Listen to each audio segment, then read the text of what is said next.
Thank you for listening to Lone Star Community Radio. This program was broadcasted and recorded live from the LSCR studios in downtown Conroe, Texas.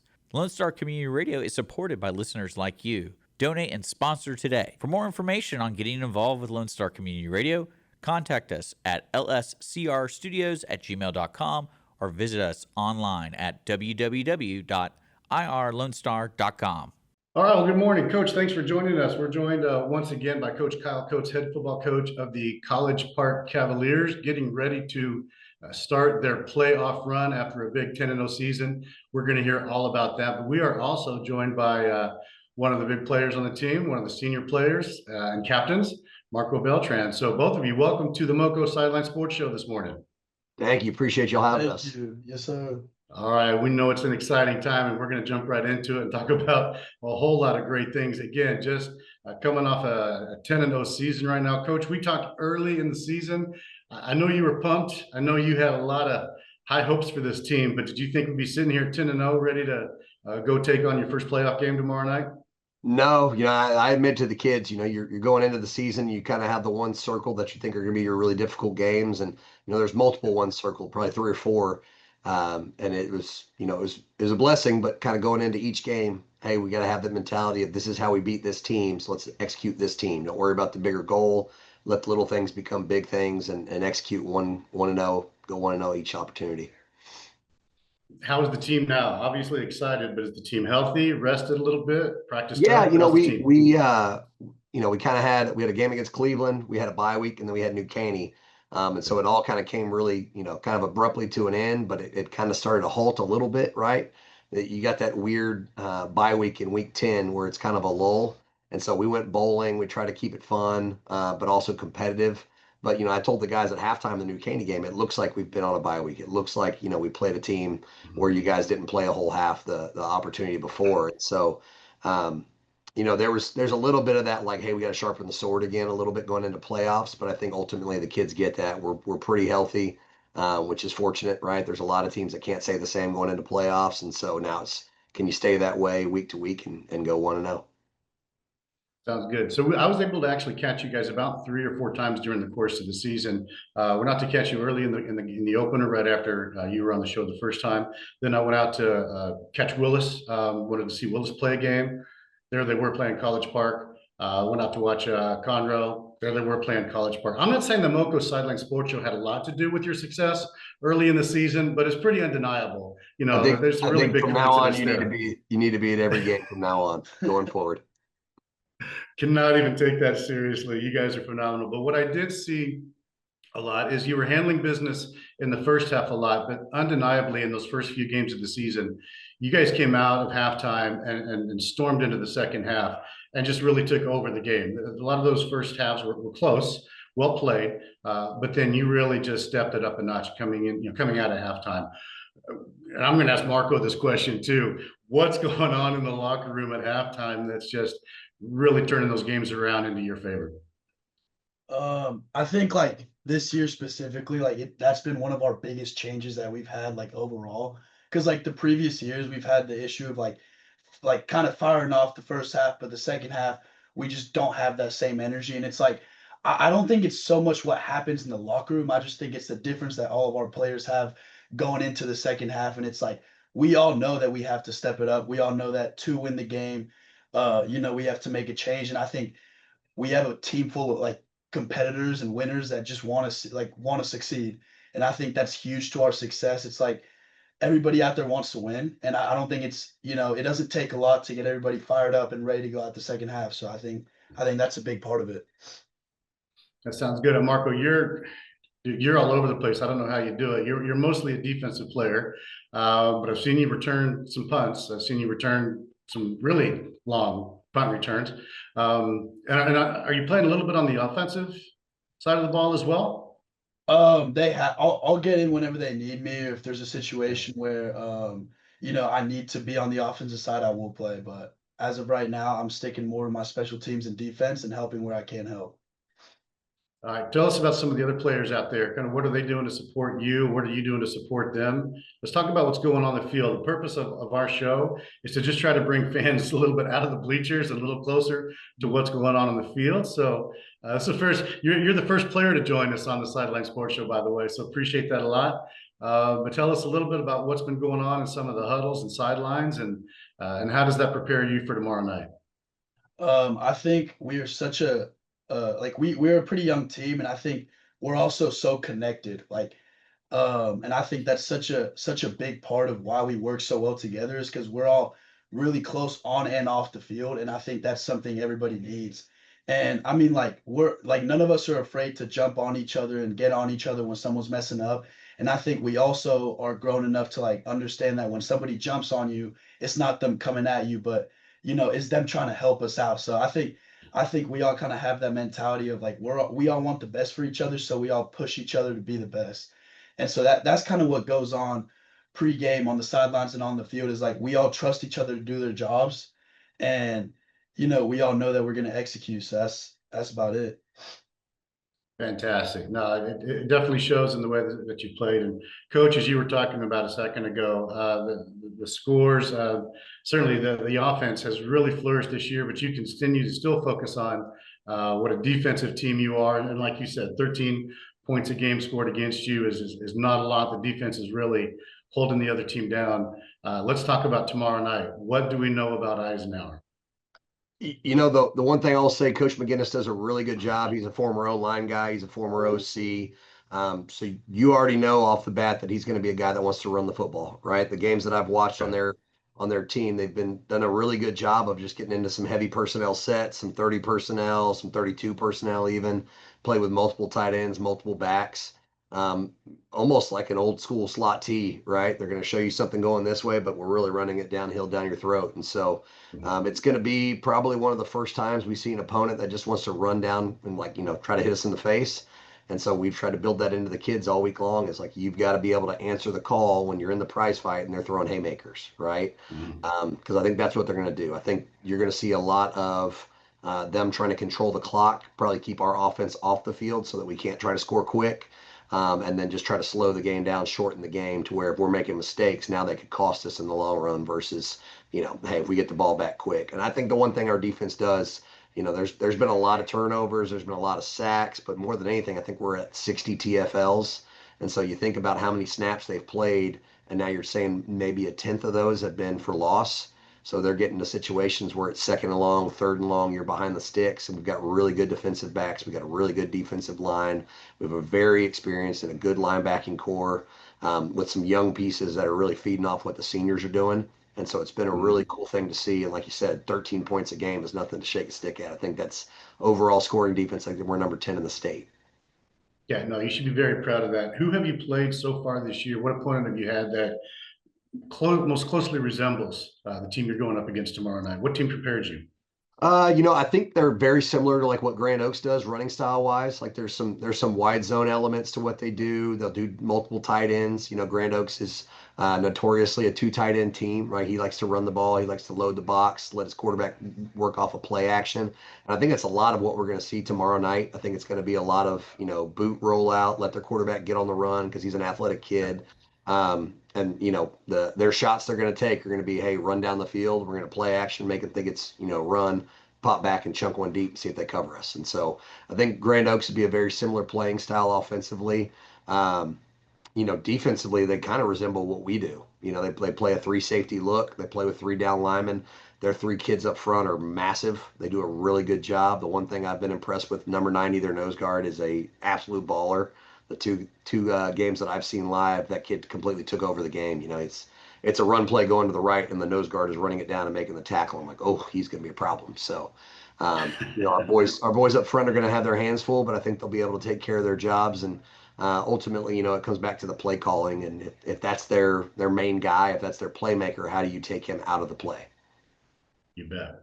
Marco, take us into some of the practices this week. Not just what's the energy. Obviously, everybody's very excited, but strategically, and what have you been focusing on?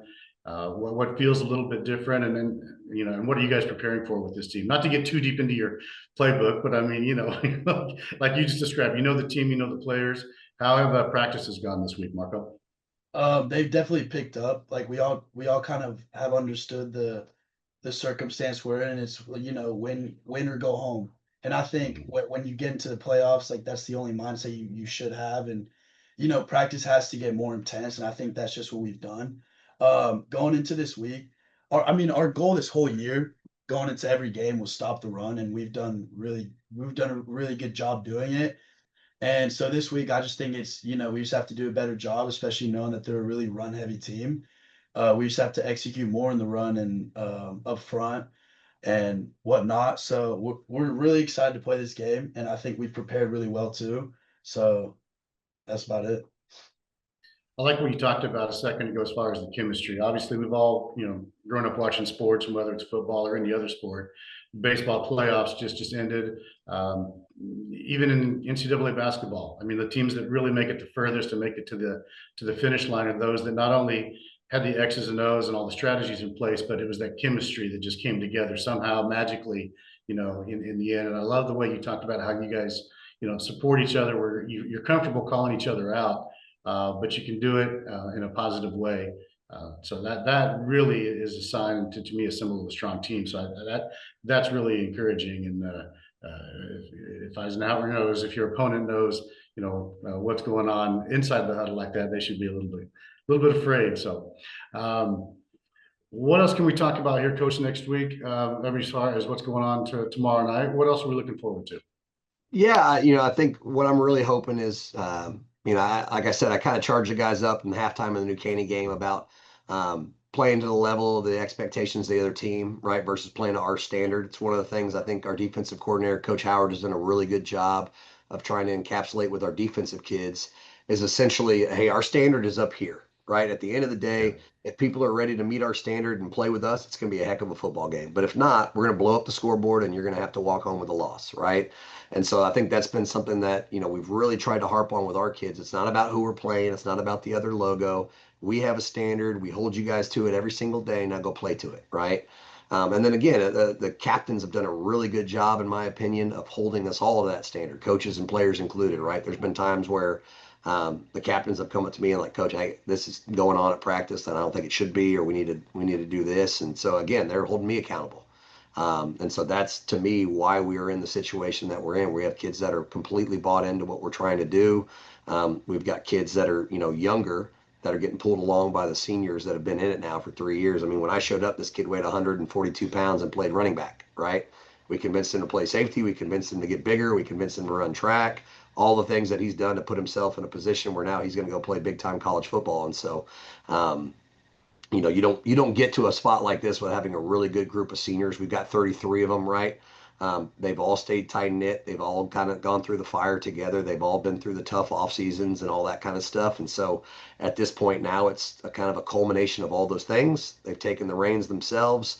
And like I told them when I first got here, we'll get to a point where this thing is coach fed and senior led, right? But until then, I can only get you guys so far. I can't put on a helmet. I can't put on shoulder pads. I never get to play another snap. Neither did any of the coaches or any of the community, right? And so I think Right. they've really embraced that and then taken that and run with it. So we talked about the difference in scoring, and obviously you greatly outscored your opponents this year. You put up an average of 52 points a game to your opponent's 13. So we talked about a lot of those games were pretty much over in the third quarter, so to speak. The one tough game, if I followed your schedule right, I think Woodlands went to overtime, or definitely was a dogfight. Um, so how do you mentally prepare your team to be in a tough fight like that when throughout the season you haven't had too many of those? Because tomorrow night you could wind up, and anything can happen in the playoffs, right? Anything can happen at any time. And so it's going to take not just the physical, but the mental preparedness and the mental toughness. How do you work and develop that in your team?